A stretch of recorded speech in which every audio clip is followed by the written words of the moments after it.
Hello guys, என் பேர் Loki. Welcome back. இன்றைக்கி நாம் the evil god designs I own great ஹெல்லோட எபிசோடு 15 பார்க்க போகிறோம். எபிசோடு 14 பார்க்காதவங்க ஃபீல் பண்ண வேணாம். டிஸ்கிரிப்ஷனில் இருக்க லிங்க்கை யூஸ் பண்ணிக்கோங்க. வீடியோ ஸ்டார்ட் பண்ணுறதுக்கு முன்னாடி அந்த லைக் பட்டனை தட்டி சப்ஸ்கிரைப் பண்ணி பெல் ஐக்கானே ஆன் பண்ணிக்கோங்க. சரி வாங்க, டைம் வேஸ்ட் பண்ணாமல் இப்போ கதைக்குள்ளே போகலாம்.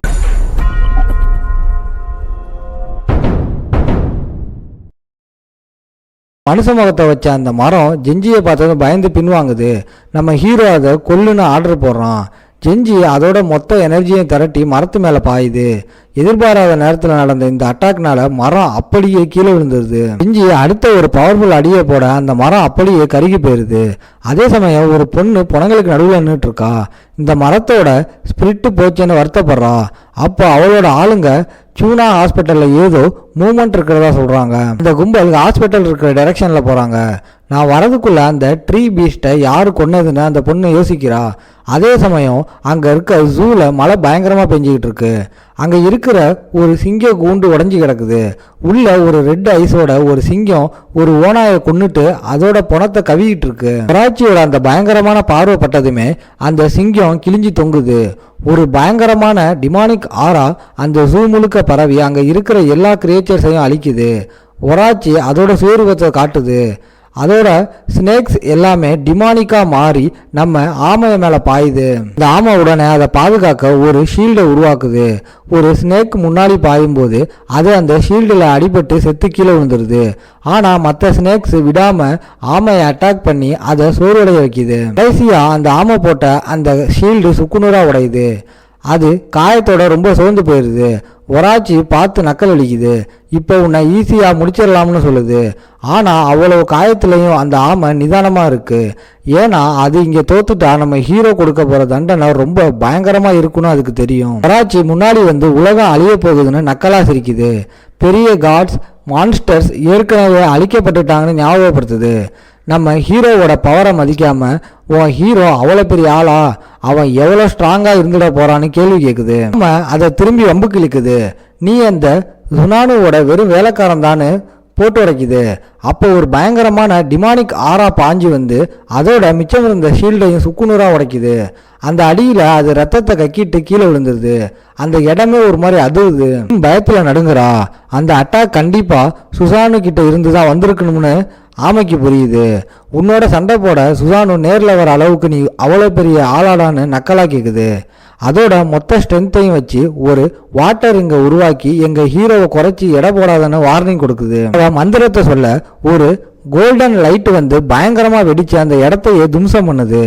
அதே நேரம் யுன் ஒரு மூலையில் ஒளிஞ்சிட்டு அழுதுகிட்டு இருக்கா. அந்த ஸ்னேக்கோட பல்லெல்லாம் அவளை நோக்கி வரும்போது யுன் அலறா. அடிப்பட்டிருந்த ஒராச்சி இப்போ அதோட நிஜமான ஸ்னேக் ரூபத்தை காட்டுது.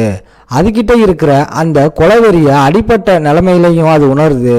திடீர்னு 7 தலைகளோட ஒராச்சி வந்து எல்லாரையும் மிரட்டுது. அந்த இக்கட்டான நேரத்தில் ஜெஞ்சியும் ஹீரோவும் வராங்க. அதை பார்த்ததும் ஆமைக்கு நிம்மதியாகுது. மேல இருந்து ஒரு மின்னல் இறங்கி அந்த 7 தலை பாம்பையும் பொசுக்கி தள்ளிடுது. அந்த பாம்போட உடம்புலாம் கருகி கிடக்கிறத பார்த்து ஒராச்சி அதிர்ச்சியில் உறைஞ்சி போயிடுறான். என்ன நடக்குதுன்னே அவனுக்கு புரியல. மேலே பார்த்தா ஜெஞ்சி நிற்கிறான். நான் தான் தண்டர் ஸ்டாரோட மறுஜென்மோன்னு கெத்தா இன்ட்ரோ கொடுக்குறான். நீலாம் ஒரு தூசி, எனக்கு ஒரு ஆளே இல்லைன்னு சொல்லிட்டு ஒராச்சி மேலே ஒரு இடியை இறக்குறான். ஹீரோ உடனே ஆமைக்கிட்ட வந்து நீ டவரில் போய் ரெஸ்ட் எடு, நான் பார்த்துக்கிறேன்னு சொல்லி அதை அனுப்பி வச்சிடறான். பயங்கரமான ஃபைட்டுக்கு அப்புறம் அந்த மோட்டல் பிரிசன் உள்ள சுடஜி ஆமையோட காயங்களுக்கு மருந்து போடுறா. ஓரச்சி அசால்ட்டாக எடை போடாதீங்க, அவனுக்கு 8 தலை 8 உயிர் இருக்குன்னு அது எச்சரிக்குது. அதே நேரம் வெளியில் நம்ம ஹீரோவும் செஞ்சியும் அலாட்டாக நிற்கிறாங்க.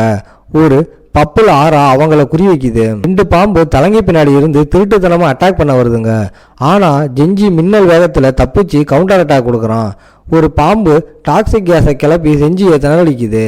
பதறி போன ஜெஞ்சி அடுத்த பிளான் என்ன பாஸ்ன்னு ஹீரோ கிட்ட கேட்குறான். ஒராச்சி நம்ம ஹீரோவை பார்த்து நக்கல் அடிக்கிறான். நீ எல்லாம் ஒரு சாதாரண மனுஷன், இந்த ஜெயில் வார்டன் பதவிக்கு தகுதி இல்லாதவனு சுசானு கூட ஒப்பிட்டு பேசுகிறான். நம்ம ஹீரோ அந்த பாம்புக்கு சவால் விடுறான். ஆனால் ஓராச்சி நீலாம் நேரடியாக மோதக்கூட லாக்கி இல்லைன்னு மட்டம் தட்டுறான். இதுக்கெல்லாம் அசராத நம்ம ஹீரோ ஒரு டீல் பேசுகிறான். நான் ஜெயிச்சா நீ என்னை மாஸ்டராக ஏற்றுக்கணும்.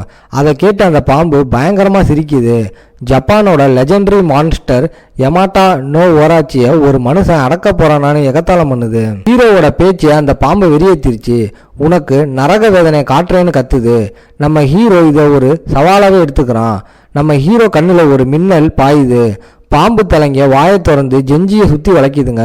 நம்ம ஹீரோ உடனே அந்த டாக்டிக்கை கண்டுபிடிக்கிறான். ஒராச்சி மற்ற தலைங்களை டிமிக்கி கொடுக்க யூஸ் பண்ணிட்டு மெயின் தலை மட்டும் ஒரு பயங்கரமான அடியை போட ரெடி ஆகுது. நம்ம ஹீரோ கூலா அந்த மெயின் தலை ஒளிஞ்சிருக்கிற இடத்த கண்டுபிடிச்சிட்டான். உன்னோட பிளான் நம்பேல்னு சொல்ல ஒராச்சிக்கு பிபி ஏறிடுச்சு. ஹீரோவோட அந்த சைக்கலாஜிக்கல் ப்ரெஷர் அவனை நிலகுலைய வைக்குது. இதெல்லாம் ஒரு கோஇன்சிடென்ட்னு தனக்கு தானே சொல்லி சமாதானம் ஆகிடுது. மற்ற பாம்புகளை முன்னாடி தள்ளுது. ஒரு பாம்பு பாய ஆரம்பிக்குது. அங்கே நிற்கிற பிளாக் பியர் டீமன் அதோட ஸ்ட்ராங்கான கையால் அது அப்படியே நசுக்கிடுது. அதே நேரம் சிட்டி முழுக்க மழை பெய்யுது. இதுவெல்லாம் சாம்பிங்க. ஜனங்க பயத்தில் ஓடுறாங்க. ஒரு அம்மா அவளோட மகளை தேத்துறா. அந்த பொண்ணோட கை பர்பிள் கலரில் மாறுது. அந்த பொண்ணு அழுவுறா. அவங்க அம்மா ஒரு அதிசயத்துக்காக கடவுளை கும்பிட்றா. இங்கே சண்டையில் நம்ம ஓல்டு பியர் வரிசையாக அட்டாக் பண்ணி பாம்பு தலைங்களை செதறடிக்குது. ஒவ்வொரு அடியும் ஒரு புது டெக்னிக். ஓராச்சிக்கு ஒன்றுமே புரியல. ஏன் இவ்வளோ ஸ்ட்ராங்கான ஆளுங்க இவன் கூட நிற்கிறான்னு குழம்பி போய் ஹீரோவோட அடையாளத்தை பற்றி கேட்குறான். ஆனால் நம்ம ஹீரோ நக்கலாக ஒரு சிரிப்பை மட்டும் பதிலாக கொடுக்குறான். நேரம் ரொம்ப கம்மியாக இருக்குன்னு புரிஞ்சதும் சண்டையை விடுறதை விட அவனோட பாஸ்கிட்ட போய் ஹீரோவை பற்றி ரிப்போர்ட் பண்ணுறது தான் முக்கியம்னு ஒராச்சி முடிவு பண்ணுறான். ஒரு பயங்கரமான அடியை போட்டுட்டு தப்பிக்க பார்க்குறான். ஆனால் நம்ம ஹீரோவோட டீம் விடாமல் அட்டாக் பண்ணுறானுங்க. ஒராச்சி மண்ணை கிளப்பி ஒரு புயலை உருவாக்கிட்டு காயத்தோடு இருக்கிற ஒராச்சி உண்மையில கண்ணு வைக்கிறான். கடைசி நேரத்தில் நம்ம ஹீரோ குறுக்க வந்து அவனை தடுத்து நிறுத்துறான். ஹீரோ தன்னோட ஒவ்வொரு மூவையும் கவனிக்கிறான்னு ஒராச்சிக்கு இப்போதான் புரியுது. அதில் ஒரு பாம்பு தலை மட்டும் ரகசியமாக தப்பிக்க பார்க்கறத ஹீரோ நோட் பண்ணுறான். ஒராச்சி மட்டும் தப்பிச்சு போயிருந்தா நம்ம ஹீரோ துரத்தி இருக்க மாட்டான். 6 பாம்போட தலை கிடைச்சதே பெரிய லாபம்னு நினைச்சான். ஆனால் அவன் யூன் பின்னால போனது தான் ஹீரோவோட பொறுமையை சோதிச்சிருச்சு. கோபத்தில் ஹீரோவோட கண்ணு பயங்கர ரெட் ஆகுது. அவனை சுற்றி நெருப்பு பந்து மாதிரி எரியுது. ஒரு ஃபயர் ஸ்குவாடை எடுத்து ஓராச்சிக்கு எண்டு கார்டு போட ரெடி ஆகுறான். ஆனால் அந்த பாம்பு திமுறா ஒரு மனுஷனால என்னடா பண்ண முடியும்னு கேட்டுட்டு யுன்னை குடும்பப்படுத்துவேன்னு மிரட்டுது. வெறியான நம்ம ஹீரோ ஒரு ஃபயர் டிராகனை விடுறான்.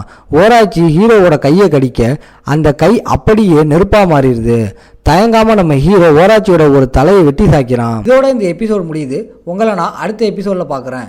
இந்த வீடியோ பிடிச்சிருந்தா மறக்காம லைக், ஷேர் அண்ட் சப்ஸ்கிரைப் பண்ணிடுங்க.